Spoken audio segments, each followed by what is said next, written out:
Olá, boa noite. Bruna, minha fiel escudeira, sempre presente. Obrigada. Olá, Sankar, seja bem-vindo. Quem puder ir mandando para outras pessoas pelo aviãozinho aqui. Deixa eu mandar para mais gente aqui. Vou chamar o pessoal.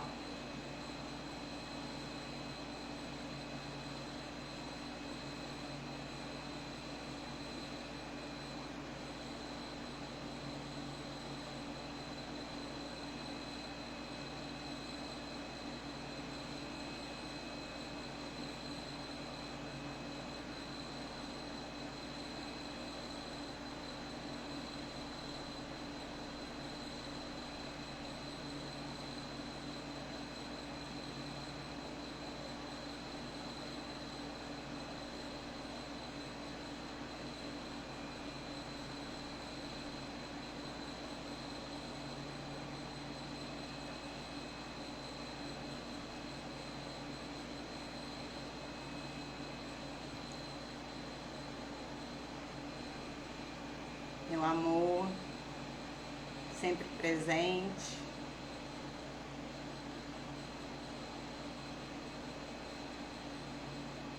Olá, quem puder ir mandando para outras pessoas.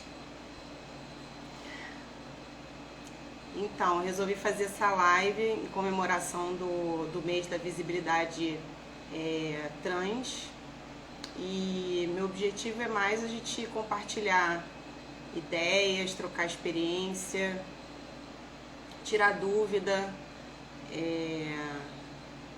Eu já tenho experiência em atendimento com pessoas trans desde 2016, então eu acho que eu posso falar um pouquinho dessa minha experiência, o que vocês podem enfrentar aí se tiver no processo de transição ou se estiver pensando em fazer a transição ou tiver algum parente, amigo que esteja desenvolvendo esse processo da transição de gênero. Então, meu objetivo é contribuir com informação e experiência, que eu puder ajudar vocês que me acompanham e que tenham dúvidas, eu vou adorar. Eu vou começar comentando sobre uma dúvida que foi lá na caixinha, que foi a respeito do homem trans, se tem diferença, né, do tempo de idade, né, se você é mais jovem ou se você tem uma idade mais avançada para as mudanças, né, para a transição de gênero mesmo, propriamente dita, né, que são as mudanças corporais, mudança da voz, os pelos, tudo que o homem trans deseja. Então, assim, na minha experiência, o homem trans não tem diferença se começa precocemente ou se começa numa idade mais avançada. Mas o que eu percebo é que na mulher trans essa diferença é mais nítida.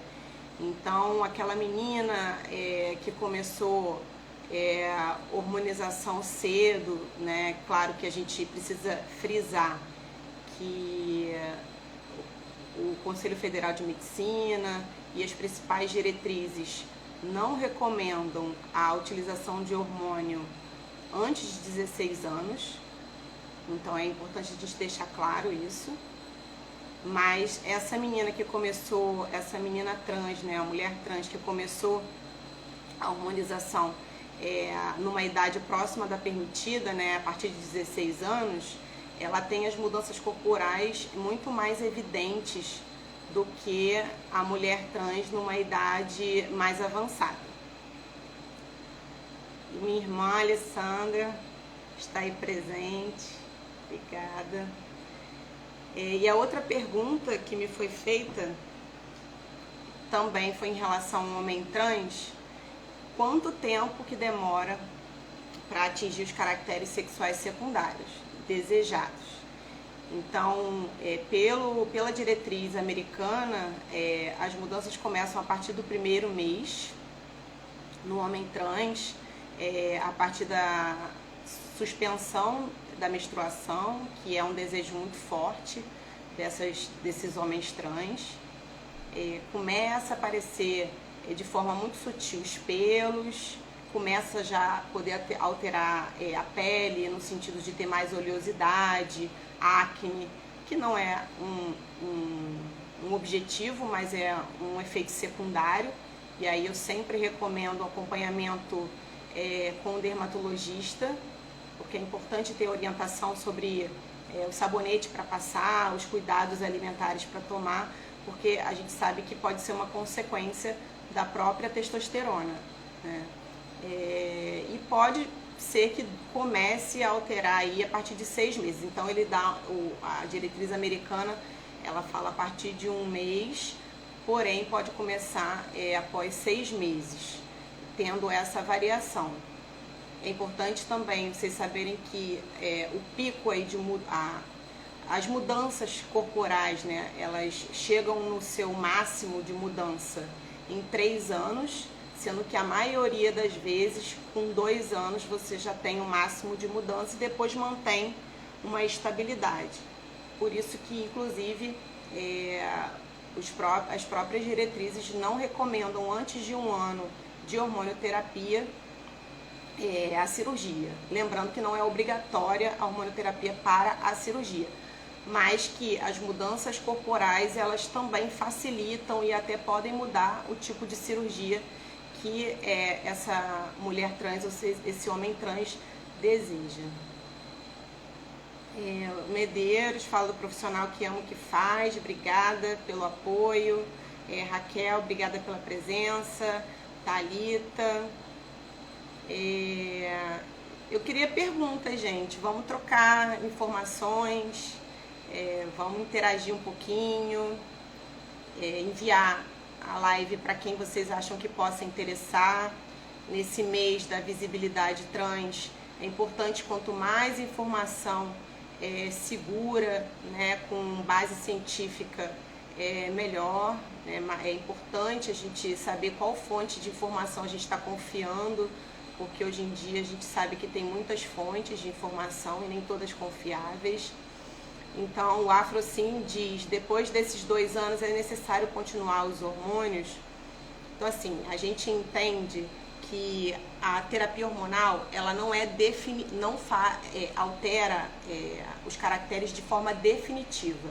Então, a partir do momento que, vamos supor, você fez 2 anos de terapia hormonal, obteve, né, os caracteres sexuais secundários desejados, faz a cirurgia, seja a mastectomia, seja a cirurgia de redesignação sexual ou reafirmação sexual, já tem todo o aspecto do gênero pretendido. Se você suspender a hormonioterapia, primeiro que demora um tempo para o seu próprio hormônio natural, biológico, voltar a produzir. E ele voltando a produzir, seu corpo tende a retomar o aspecto que você tinha previamente ao início da hormonioterapia. Então, muitas alterações no aspecto físico podem regredir. Além de tudo, tem a questão da massa óssea, do risco cardiovascular, então tem que ter todo um cuidado nessa suspensão. Se houver, por exemplo, uma desistência, um arrependimento, que a gente chama, né?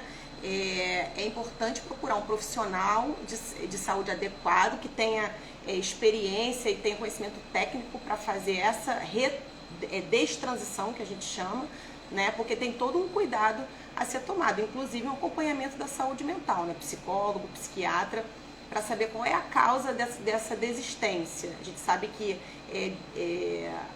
o arrependimento é muito raro na população trans, apesar de quem não é trans achar que é fácil se arrepender. Se for feito com um profissional adequado, esse arrependimento aí pode gerar em torno de 0,5%, então é muito raro. Manu tá aqui, obrigada pela presença. Quanto tempo, saudade. E a Raquel, a psicóloga, né, que eu acompanho, ela pergunta assim: qual a relação da hormonização com a irritabilidade? Então a gente sabe que uma mulher cis que tem a oscilação do ciclo menstrual, ela tem uma tendência a ter maior irritabilidade no período que a gente chama de pré-menstrual, né, que gira em torno de 5 a 7 dias antes do fluxo menstrual, por conta da própria oscilação hormonal. Então, dependendo do tipo de hormônio e se essa mulher trans, por exemplo, usa de forma irregular, pode acontecer irritabilidade. E no caso dos homens trans, a gente é descrito e a gente observa na prática uma maior irritabilidade desses homens trans no início da terapia hormonal, nos primeiros 3 meses. Então, quando retorna para mim na consulta de 3 meses de retorno, né, que é importante a gente frisar que a cada 3 meses no primeiro ano a gente faz uma consulta. E aí, quando vai com o cônjuge, né, o namorado, a namorada, esse homem trans, ele é mais reforçado, essa irritabilidade, porque geralmente quem percebe é o outro que convive, não a própria pessoa. Mas fica mais irritado, fica com mais explosivo, muitas vezes relata, a pessoa ficou mais grossa, não é mais sentimental como era. E ao contrário, a mulher trans, quando começa o hormônio feminino, percebe assim, eu não chorava em filme que hoje eu choro, eu sou muito mais sensível. Então essa mudança psicológica, psíquica também acontece, tanto no homem trans quanto na mulher trans, porque a gente sabe que os hormônios também têm essa influência, né? Isabela, obrigada pela presença. Tatiane Chalupe, era minha companheira de futebol na escola, agora tá morando longe, né, Tati? A gente tinha que voltar a jogar, saudade. Amanda Puccini, obrigada pela presença. Novas nutricionistas aí da área. A Thay vai começar a atender também comigo como nutricionista. Em breve vocês vão conhecer. Então, Alfrocin fala assim: entendi, verdade. Não tinha pensado sobre essa regressão toda, obrigada. Então, acho que ficou claro, né? Às vezes eu falo demais, mas se não ficar claro, vocês perguntem de novo. Ou se eu falar numa linguagem, sei lá, mais rebuscada, pode falar que eu mudo a forma de falar.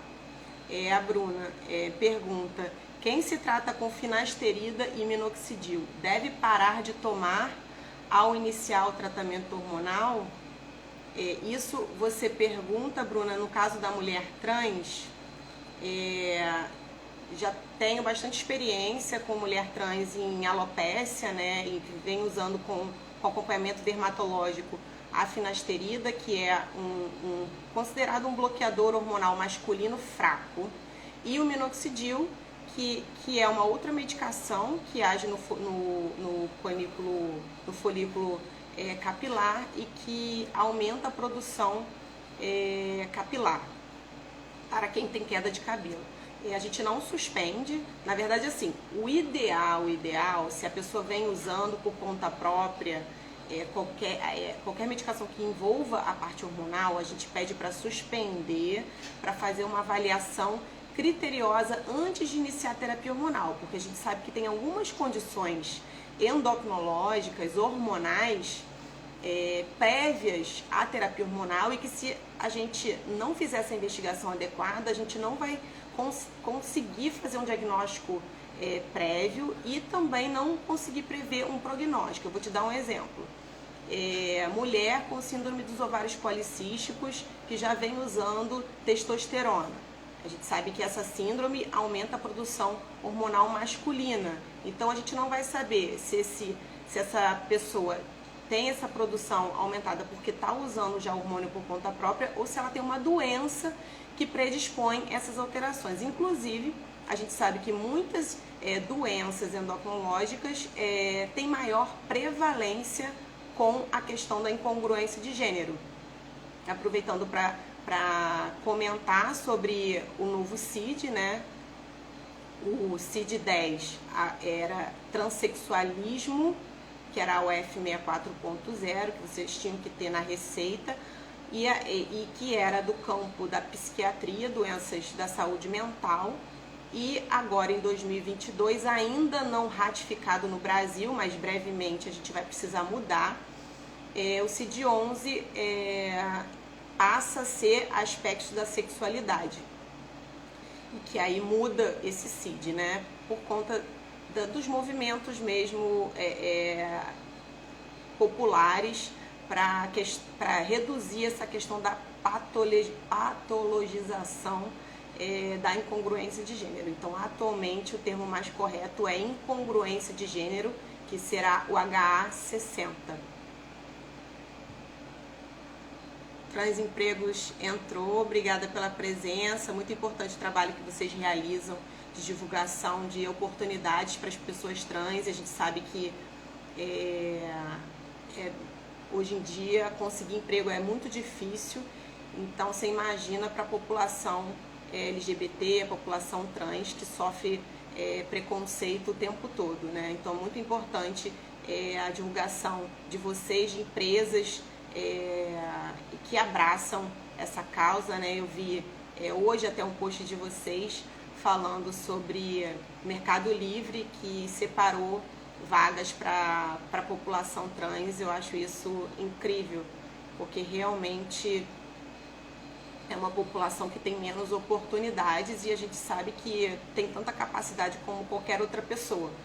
E eu, particularmente, se eu não tivesse uma secretária maravilhosa, eu com certeza abriria vaga para pessoas trans, né? E faria uma seleção aí somente com pessoas trans. Eu tenho essa vontade. Se um dia minha secretária pedisse para sair, fica aí um recado para vocês, se quiserem se candidatar. Vitor Azulay tá aqui, tudo bem? Quanto tempo? Tô te acompanhando aí, seu sucesso. Vamos marcar aí o encontro da turma. Fernanda Braga, obrigada pela presença, sempre me encaminhando pacientes. É sempre um prazer a gente trocar aí figurinha, né? É importante a gente ter pessoas de referência também para encaminhar. Mesmo da mesma área, a gente acaba não conseguindo ter a capacidade técnica, né, adequada para acompanhar todo tipo de paciente. Então, eu muitas vezes acabo também encaminhando pacientes que eu não me considero capacitada, mesmo na endocrinologia, para estar acompanhando. O Medeiros, ele pergunta assim: eu tinha hipertiroidismo, fiz o tratamento com iodo e agora trato o hipotiroidismo. Posso fazer a transição com a testosterona? Então, para quem não sabe, o hipertiroidismo é uma doença da tireoide, que é uma glândula que fica aqui no pescoço e que pode ter aumento da produção ou baixa da produção, né? Geralmente, a causa é autoimune, em que o nosso corpo produz substâncias contra ele mesmo e tem história familiar associada. Então, pode ser que o Medeiros tenha tido o hipertiroidismo mais comum, que é o que a gente chama de doença de Graves. E aí, um dos tratamentos é a iodoterapia, em que você toma o iodo e faz um processo radioativo, né, para queimar a própria glândula, né? Então faz um processo de fibrose e com o tempo essa glândula ela pode parar de funcionar, não necessariamente ela para de funcionar. E daí, no caso do Medeiros, evoluiu para hipotiroidismo, que é a baixa produção hormonal, tendo necessidade de repor um hormônio que a glândula deveria estar produzindo, que chama levotiroxina. Não, Medeiros, a resposta é não. Desculpa. Posso fazer a transição? Pode. Não há nenhum impedimento para você fazer a transição tendo doença tiroidiana Mas é importante, antes de começar a terapia hormonal, a gente avaliar a estabilidade da sua doença. Então, de preferência, a gente controla, né, essa doença ou qualquer outra doença de base, né, antes de fazer a hormonoterapia, porque a gente sabe que o próprio, tanto a testosterona quanto o estrogênio, pode interferir e sobrecarregar, por exemplo, o fígado num paciente que está com uma doença ativa. Então, alguns pacientes a gente acaba identificando o vírus do HIV, alguns pacientes a gente identifica doenças mais graves de base que não sabia ter, e a partir daí a gente encaminha para o profissional adequado, controlou, a gente pede um laudo desse profissional, tá tudo bem, o paciente está medicado, está tranquilo, a gente vai iniciar de forma mais cautelosa, dependendo, a gente escolhe um tipo de hormônio que se adequa melhor àquela doença. Então, por isso que é importante a troca de informação entre os profissionais, né? Geralmente eu entro em contato com o profissional que está acompanhando a doença de base desse paciente para a gente ver a melhor opção de tratamento, né? Mas não é impedimento para o uso da testosterona não, tá, Medeiros? O fato de você ter hipotireoidismo. Adorei a propaganda, sempre. Vou fazer sempre a propaganda sua. Principalmente que a Thay, gente, ela fez um projeto na faculdade com os meus pacientes trans do consultório e foi uma adesão incrível, eles adoraram, foram vários encontros online, tanto a Amanda Puccini quanto a Thay Abreu, em relação à orientação nutricional em pessoas trans, né? Recentemente eu recebi até uma demanda de um paciente me perguntando se tinha alguma nutricionista que tinha experiência com hormonoterapia, né? Entendia mais do assunto, porque realmente é um campo que as pessoas ainda não têm experiência, não conhecem muito.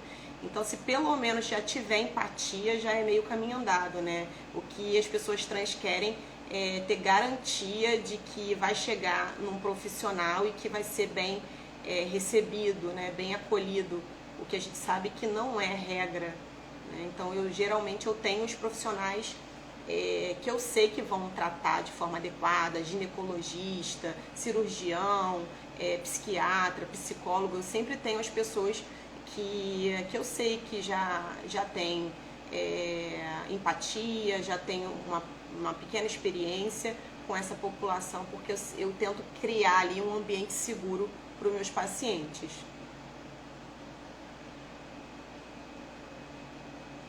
Ximene, obrigada pela presença, sempre me encaminhando pacientes, né? Te agradeço pela confiança, ela que se especializou na área de hipófise, fica aí a dica para quem quiser procurar ela, é fera no assunto. Nuno, minha amiga, tudo bem? Quanto tempo? Saudade. Sou médica da família toda da Nuno, gente. O pessoal, quando gosta, né, leva a família toda. Isso é bom, que é sinal que gostou, né? Então, Medeiros diz que realmente foi a doença de Graves. Então, tá tudo resolvido. Você pode fazer a testosterona com um acompanhamento adequado, sem prejuízo para a sua tireoide, tá bom? O Afrocim diz assim: como costumam ser os primeiros protocolos desde a primeira consulta? Já dá para sair da consulta pondo algo em prática, ou primeiro vem alguns exames para depois voltar e assim começar? Obrigada pela pergunta, que vai me dar a oportunidade de explicar um pouquinho como é que é a rotina. Então, eu sigo uma rotina que é a rotina que a maior parte dos serviços faz, né? Inclusive o próprio serviço público que eu trabalho, que é o IED.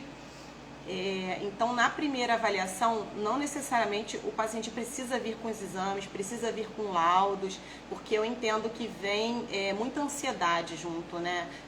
Eu percebo que demora muito tempo para a ficha cair. A partir do momento que toma-se a decisão de fazer hormonoterapia, os pacientes querem para ontem.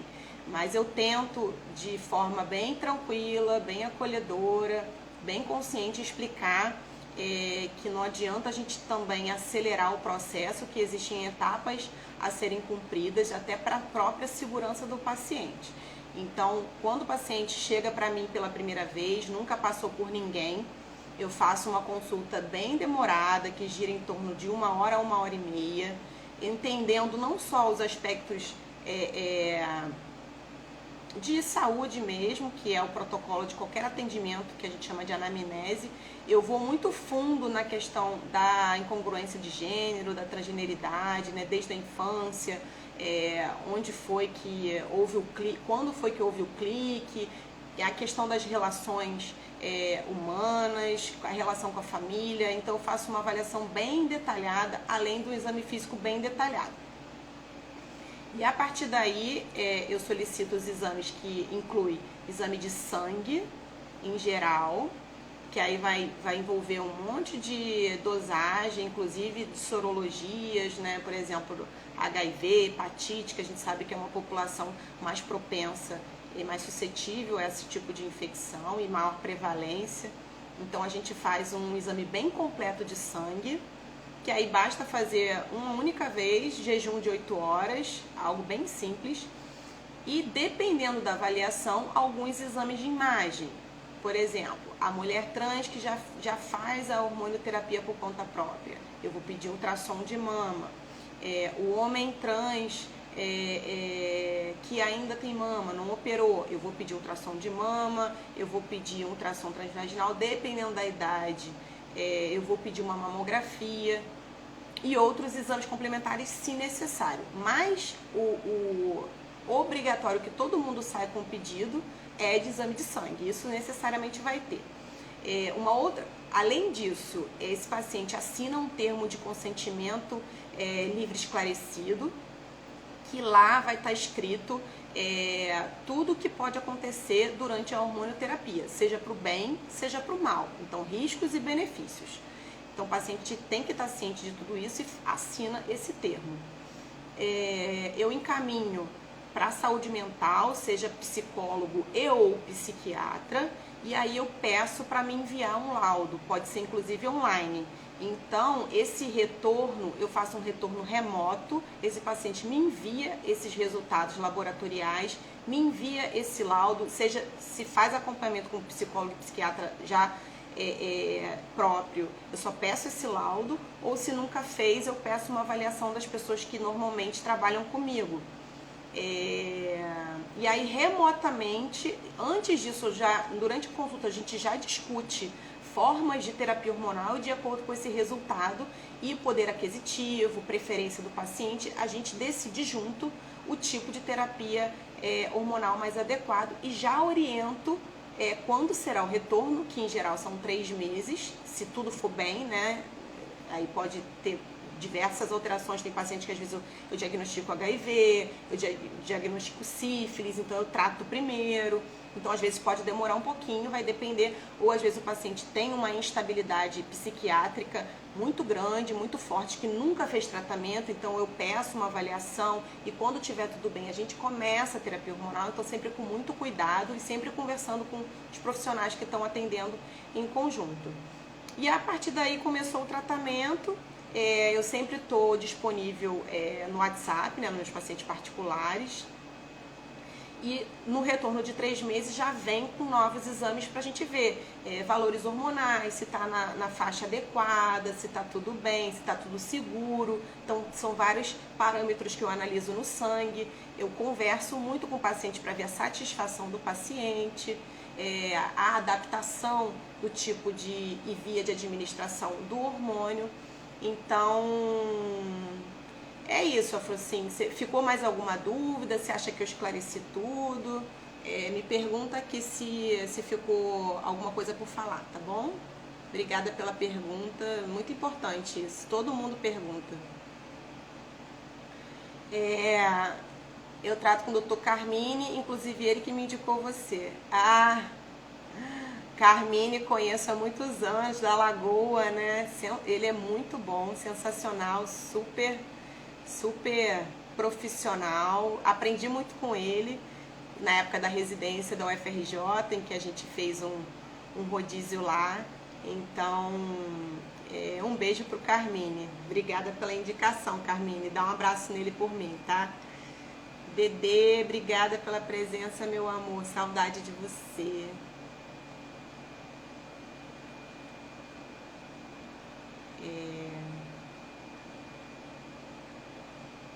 Bruna, acolhedora.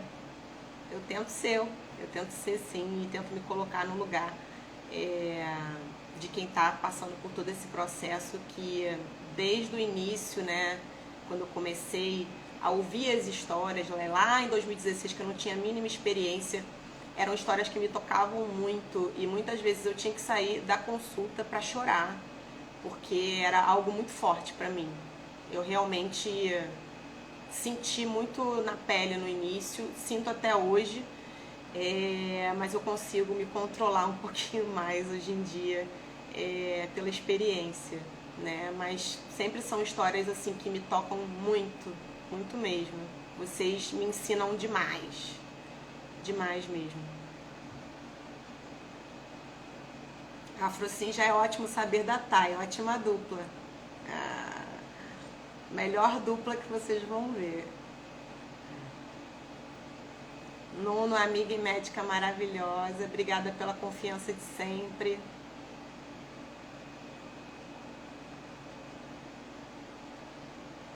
Maicon, perfeito. Ei, Maicon, vamos marcar aí um shopping em Itajubá. Saudade. Ou então você tem que vir para o Rio. Doutor, os benefícios superam os riscos? Então vamos lá, falar sobre benefícios e riscos, né? Sempre uma dúvida que paira, é o grande motivo, né, de muitos pacientes trans protelar, retardar esse início da terapia hormonal, muitas vezes até pela família resistente, medo aí do que pode acontecer. Muitos pacientes vão em consulta, na primeira consulta com seus parentes, até para esclarecer, porque é uma preocupação de todo mundo. Então eu recebo às vezes pai, mãe e filho numa mesma consulta, fazendo momentos diferentes, né? Entra a família, depois fico só com o paciente, depois volta a família para eu passar tudo. Assim, a população trans, a gente sabe que tem uma prevalência muito maior do que a população em geral de depressão e transtorno de ansiedade, inclusive de suicídio.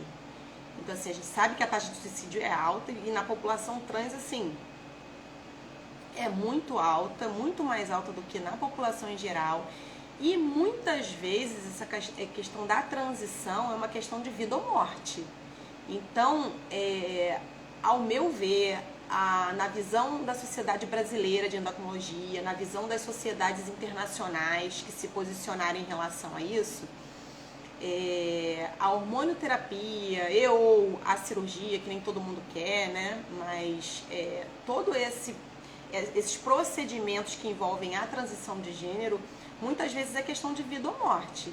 E com certeza os riscos vão ser superados pelo benefício da pessoa estar viva. Então, muitas vezes é isso. O benefício vai ser viver.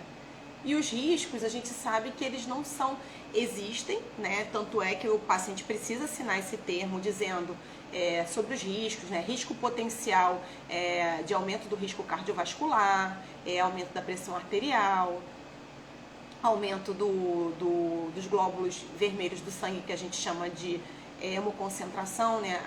Aumento do hematócrito, que pode dar alguns sintomas, risco de longo prazo de alguns cânceres, mas é importante vocês saberem que até hoje não é muito bem estabelecido esse risco direto da hormonioterapia com câncer, mas que é um risco em potencial, é um cuidado que a gente tem, tanto é que a gente faz exame, faz avaliação clínica periódica, e o paciente tem que estar ciente de tudo isso, mas que são riscos contornáveis, né? Qualquer primeiro sinal de alteração, com acompanhamento regular, a gente consegue contornar esses riscos.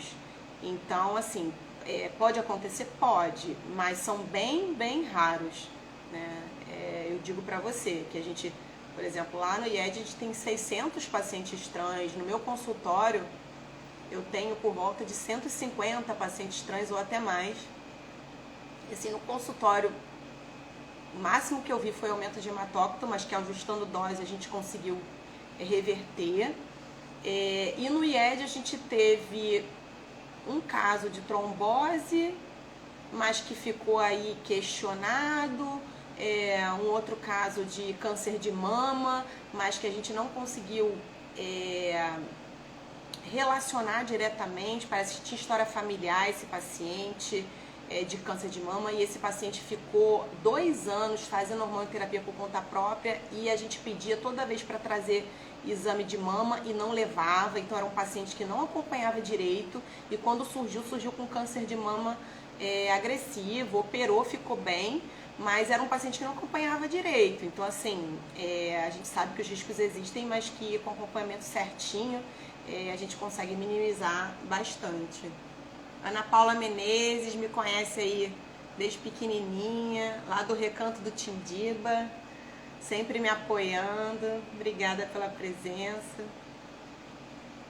E o Medeiros pergunta: doutor, os benefícios superam os riscos quando acompanhado por profissional? Sim, claro, como eu falei, um profissional adequado e com acompanhamento regular sempre vai ser a melhor forma, a forma mais segura de você fazer a hormonioterapia.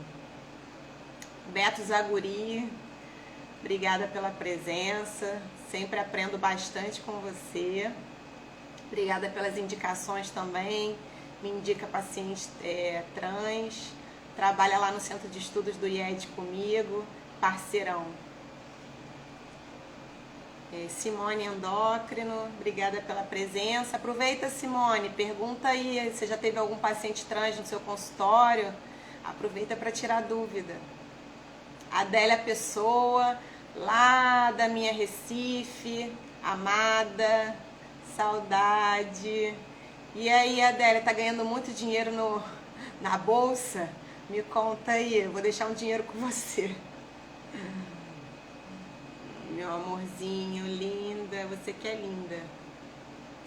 A live vai ficar salva? Vai sim, gente. Sempre deixo salvo para vocês mandarem para outras pessoas que não conseguiram acompanhar ao vivo.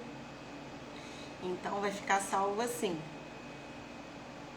Quem já teve câncer de mama não pode já começar a hormonização? Ótima pergunta. É uma dúvida cruel, muito difícil essa decisão. Então vamos supor, paciente câncer de mama, fez a mastectomia radical, teve alta do mastologista, tá tudo bem, não teve recidiva, o tumor era localizado. A gente vai conversar com esse mastologista, pedir um laudo atualizado, vai pedir todos os exames atualizados. Se tiver tudo tranquilo, a gente vai fazer a forma mais segura de hormonização. No caso da mulher trans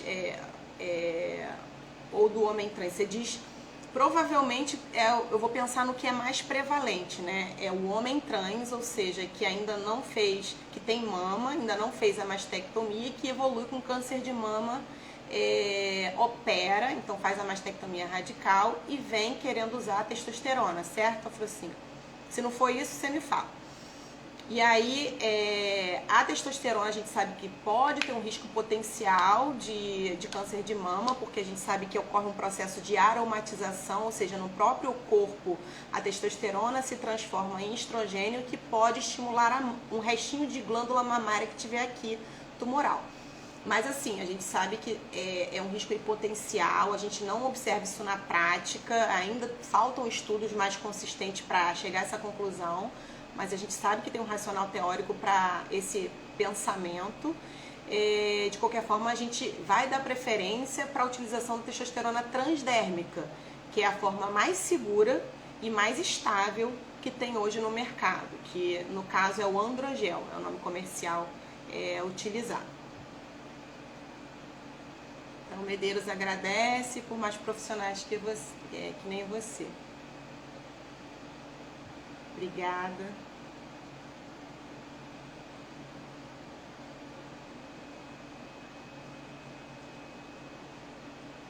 Mais alguma dúvida, gente? Vamos aproveitar. Se tiver algum caso, alguém vizinho da família que vocês tenham dificuldade, queiram saber, me contem aqui, me falem da experiência de vocês. Se alguém já fez transição aqui, me conta como foi essa transição para vocês. Me conta as dificuldades, me conta como vocês conseguiram, porque a gente sabe que o acesso a profissional adequado é muito difícil, né? Nem todo mundo tem condições financeiras para fazer um acompanhamento particular, porque a gente sabe que quem não tem plano de saúde tem que pagar exame, tem que pagar consulta, então a gente sabe que é alto o custo. Eu e a minha garrafinha, ó, eu ganhei.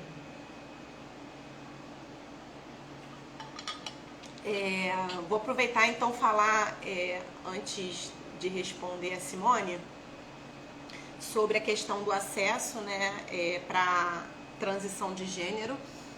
Uma pergunta que todo mundo me faz, assim, com muita frequência: quem não tem condições financeiras para ir no âmbito particular, tem que procurar a clínica da família mais próxima de casa e se identificar como pessoa trans e pedir para ser inserida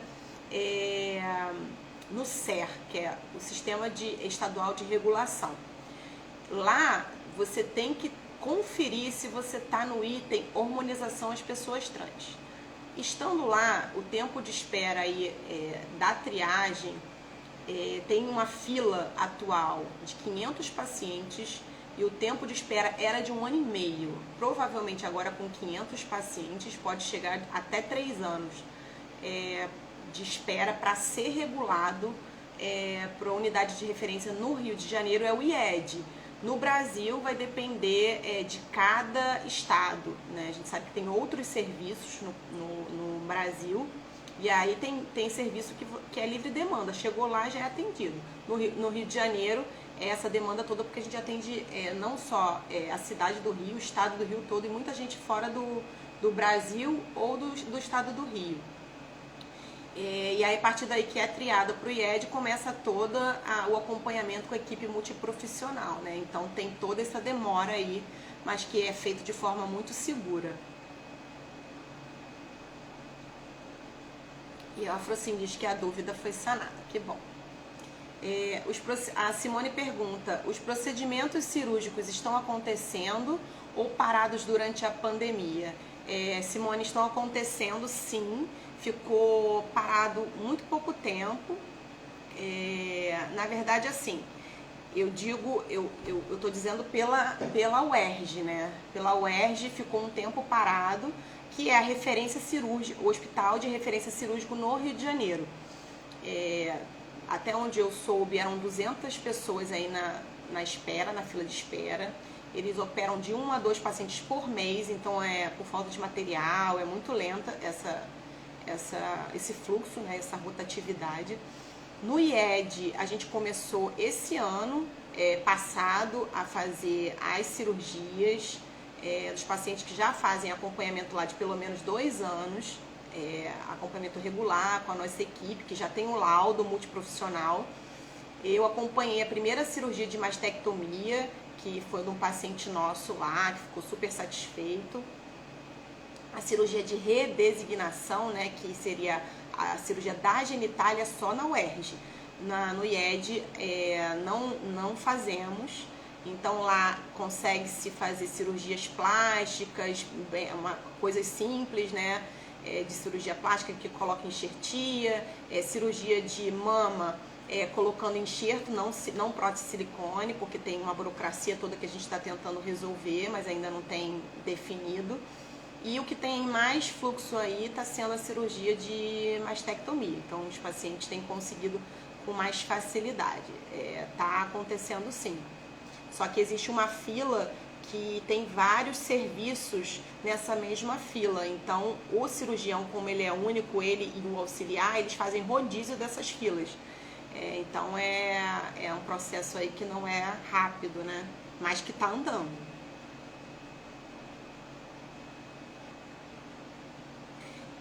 O afrocinho, os malefícios da hormonização são facilmente reversíveis? Em geral, sim, tá? Por exemplo, que pode acontecer de coisas mais simples, alteração do hematócrito no homem trans que usa testosterona em dose excessiva, pode alterar a glicose, pode alterar colesterol. A gente geralmente consegue manejar isso alterando o intervalo, alterando o tipo de testosterona. Na mulher trans, o risco com estrogênio, assim, mais agudamente, de forma mais frequente, é a trombose, né? Trombose venosa profunda, que é quando você fica com a batata da perna inchada, dolorida, vermelha. Isso acontece com doses excessivas de estrogênio, que muitas mulheres fazem por conta própria, não são as doses que a gente recomenda, e são com formas orais, né? A gente não tem nenhum caso relatado, nem na literatura, nem no nosso serviço, de trombose com estrogênio transdérmico, que é a forma mais segura e estável que tem no mercado hoje. A Taif pergunta, fala um pouco sobre a importância da nutrição no acompanhamento da terapia hormonal. Então, assim, eu junto com a Thay, a gente fez um levantamento, né, sobre o que o hormônio pode influenciar nessa questão metabólica. Então, é muito importante porque é muito frequente. A gente, por exemplo, tem um trabalho lá da Marcela, que foi uma aluna nossa do IED, que ela avaliou 50 homens trans e identificou que a média do índice de massa corpórea deles era de 31 quilos por metro quadrado. Esse nível 31 quer dizer obesidade grau 1. Isso é a média, tendo gente que tem muito mais e gente que tem um pouco menos, mas a média era de obesos e barra sobrepeso. Então a gente vê isso na prática, um descuidado com o estilo de vida, né? Tanto atividade física, por vários motivos, né? Tem vergonha de ir para academia, o binder aperta, né? Usar o binder muito apertado também incomoda, ainda não está com o corpo que se sente bem para ficar expondo em ambientes públicos, o que acaba colocando esse paciente mais em casa e com pouco movimento. E mais em casa, pandemia, maus hábitos, né? Então, ingesta excessiva de comidas que você compra em aplicativo, que são mais fáceis de fazer, acaba que vai ingerindo alimentos altamente calóricos e pouco nutritivos, né?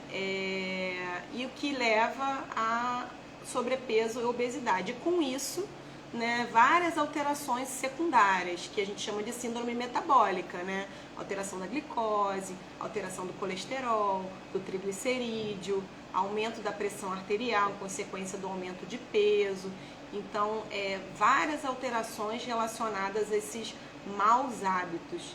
Então, não existe hoje nenhuma recomendação específica nutricional para os pacientes trans, mas a gente sabe que tem que ter cuidados diferenciados justamente por usar hormônio e por saber que o hormônio pode trazer essas consequências que eu relatei. Aí, somado com maus hábitos, né, o sedentarismo, a alimentação desequilibrada, né, mais aí também que a gente sabe que é maior prevalência de uso de droga, cigarro, né, muito prevalente o uso de cigarro, maconha, o que traz mais prejuízo ainda. Aproveitando para lembrar que a associação do cigarro com o estrogênio é uma bomba relógio para trombose, para infarto, para AVC. Então a gente martela muito a mudança de hábito dessas pessoas trans, parar de fumar, diminuir o máximo possível o uso de droga, para lá na frente suspensão, né? Sempre com acompanhamento psiquiátrico, psicológico, que a gente chama de controle do dano, né? A gente não vai ser vai ser iludido de achar que do dia para a noite a pessoa que usa droga vai parar, mas é um processo que tem que ser conversado, e a alimentação ela tá dentro dessa conversa. E é claro que nós endocrinologistas não entendemos tanto quanto um profissional de nutrição em relação a isso, então em paralelo eu sempre encaminho para quem entende do assunto, que é o profissional de nutrição.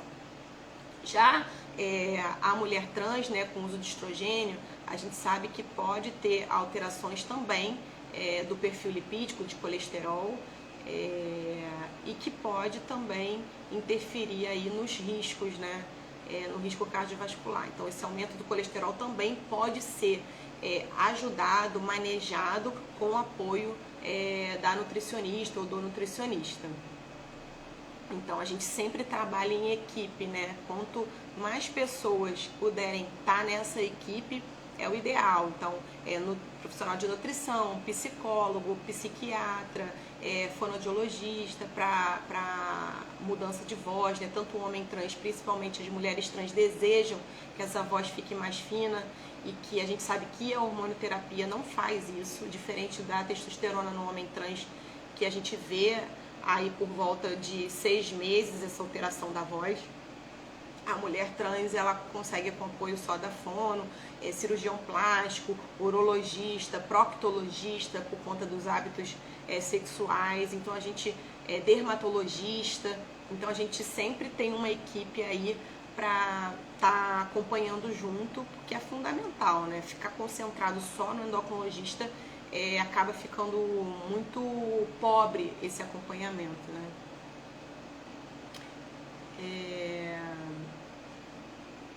Então, Esteban, olá, você está falando de Nova... está na Inglaterra, né? Meu primo, amado e paciente, obrigada pela presença. Quanto tempo leva o processo de retificação do nome? Muito importante essa pergunta, muito legal, que vai me dar a oportunidade de falar, que é uma dúvida muito comum de muitos de vocês, né? Então a gente tem duas formas de seguir para, a gente chama de, não seria retificação do nome, é requalificação civil, o nome técnico, né? Seria a mudança do nome de forma mais rotineira. Você pode procurar o cartório que foi registrado, por exemplo, se você não foi registrado no lugar que você mora, você tem que pedir para o cartório de onde você foi registrado para atualizar a sua certidão de nascimento, né, que vai te dar uma certidão atualizada. Isso no particular, né? A partir dessa certidão atualizada, você vai pagar algumas taxas, aí que pode gerar em torno, no total, de uns 400, 500 reais. Vai pagar várias taxas lá que eles exigem no cartório particular, e aí esse tempo de conseguir a requalificação civil, ele é muito dependente do juiz, mas eu vou te dizer, em média, dura de 1 a 6 meses, né? Já vi paciente conseguir em 1 mês, já vi paciente conseguir em 6 meses, na maioria. Pode demorar mais rápido que 1 mês eu nunca vi. Tá? Mas pode demorar um pouco mais, a depender do juiz, do processo que estiver levando. Mas tem que estar o tempo inteiro em cima, né? E tem uma outra forma, que é a forma pública, que você pode procurar um órgão público chamado Nudiverses. Eu vou escrever aqui para vocês. Nudiverses. É uma sigla. Você entra lá no site deles, tem um telefone, eu acho que você consegue agendar online. Aqui no Rio de Janeiro, na Presidente Vargas.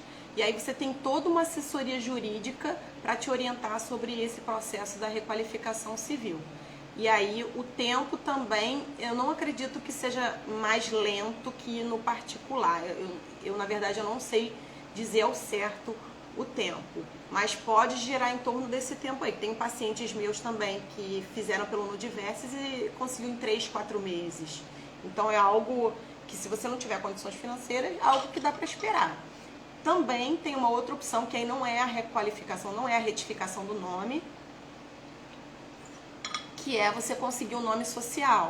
É só você ir agendar no Detran e você consegue a carteirinha com nome social e a partir daí você pode usar essa carteirinha em todas as coisas que precisam de documento oficial, inclusive para o plano de saúde. Com a carteirinha social você consegue já o nome no plano de saúde, o nome social que você escolheu.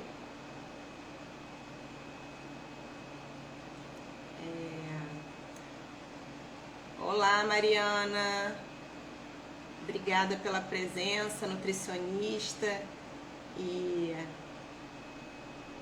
mãe de um paciente meu. Obrigada pela parceria e pela confiança.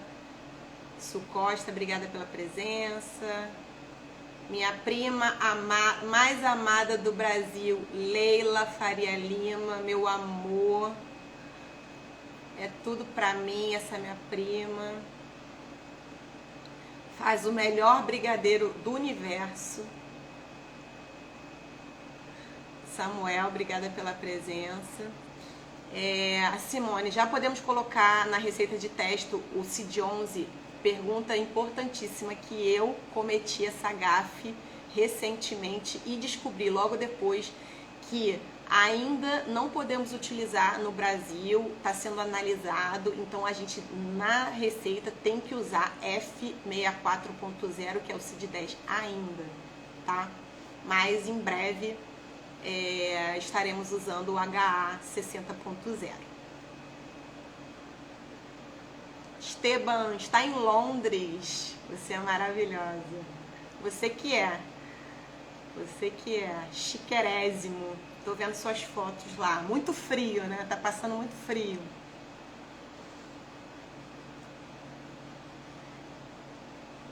Ok, gente, mais dúvidas? Estamos finalizando. Passou tão rápido, né? Não sei se eu falei demais, se eu falei de menos. Deem suas opiniões, suas impressões. Gostaram, não gostaram? Foi útil, não foi útil? Me deem feedbacks. Espero ter esclarecido, atualizado vocês sobre o que o endocrinologista faz na prática, né? A gente percebe que não basta entender só de endocrinologia, né? A gente precisa entender de vários outros aspectos, porque são demandas dos nossos pacientes e a gente não pode deixar eles sem uma orientação adequada. Espero que vocês tenham curtido, gostado. Espero que não tenha sido cansativo. Falei grego? O que eu falei grego? Cometi a mesma gafe, Simone. Acontece. Acontece nas melhores famílias. Está eu aqui para te falar. Falei grego o que? O Cid? Foi super útil, que bom. Bruna, maravilhosa. Obrigada, gente. Medeiros, parabéns. Sensacional. Esclarecedora. Obrigada. Fiz a mastectomia bilateral na segunda-feira, uma mama por escolha e a outra por câncer e esvaziamento na axila. Consigo perda de peso mesmo com esse repouso grave? Olha, consegue, a medicação vai te ajudar muito, viu? Então, seria interessante você ter um profissional de endocrinologia para te acompanhar, porque mesmo tanto de nutrição quanto de endocrinologia, que aí pode te ajudar assim no processo de perda de peso. Você é a melhor profissional que já vi, sortudo são seus pacientes. Te amo, meu amor. Gente, obrigada por tudo, viu? E qualquer dúvida, tô sempre por aqui. Tchau, tchau.